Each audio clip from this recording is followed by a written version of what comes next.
చూసారు కదండి, మొత్తం అంతా మగ్గిపోయింది. చాలా చాలా టేస్టీగా తయారైపోతుంది. ఇప్పుడు మొత్తం అంతా మగ్గిపోయింది కాబట్టి ఒకటి తర్వాత ఒకటి వేసేసుకుందాం. ఫస్ట్ అయితే రుచికి తగినంత ఉప్పు వేసేసుకుందాం. అలాగే కొంచెం కారం, మోర్ దెన్ ఎనఫ్. అలాగే ఆవాల మెంతుల పొడి, అలాగే పల్లీలు, నువ్వులు, ధనియాలు, జీలకర్ర, ఎండుమిరపకాయలు వాటితో చేసిన పొడి, అలాగే సాంబార్ పొడి అన్నీ కలిపేసేసానండి. అన్నీ కలిపేసి ఇలా మొత్తం కలిపేసుకోవాలి.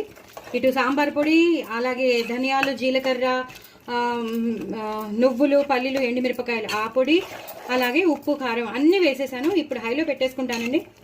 చాలా చాలా టేస్టీగా ఇలా ఒక్కసారి ఇలా అనుకోవాలన్నమాట.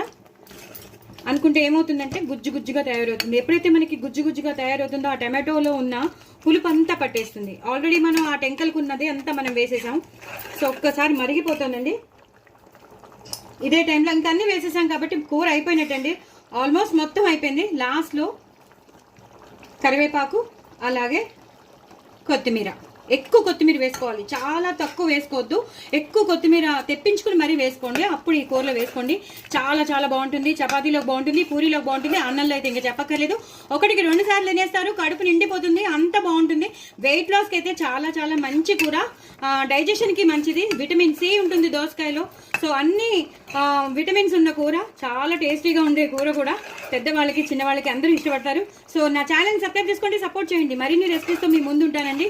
బట్ వెరీ వెరీ టేస్టీ దోసకాయ టమాటో కర్రీ. బాయ్ అండి.